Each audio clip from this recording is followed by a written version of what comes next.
అతి చిన్న వయస్సు కలిగిన మన రాష్ట్రం తెలంగాణ ఇవాళ మొత్తం భారతదేశానికి ఆదర్శంగా నిలబడింది అన్ని రంగాల్లో పెద్దలు కేసీఆర్ గారి నాయకత్వంలో అంటే ఈ అతిశయోక్తి కాదు.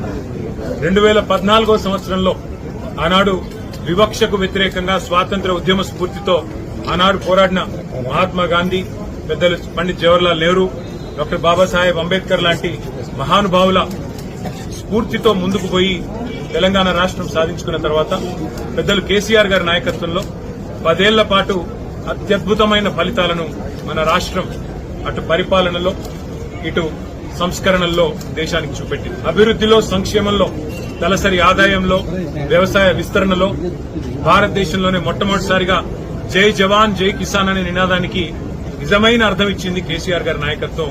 వ్యవసాయ రంగానికి పెద్దపీట వేసి 10 ఏళ్లలో మరి ఎక్కడో 12వ 14వ స్థానంలో వ్యవసాయంలో ఉన్న తెలంగాణ అగ్రభాగానికి చేరిందంటే, పంజాబ్ ను హర్యానాను వెనుకకి నెట్టి ముందుకు వచ్చింది అంటే రైతును రాజు చేయాలనే కేసీఆర్ గారి సంకల్పమే దానికి కారణమని గుర్తు చేసుకోక తప్పదు.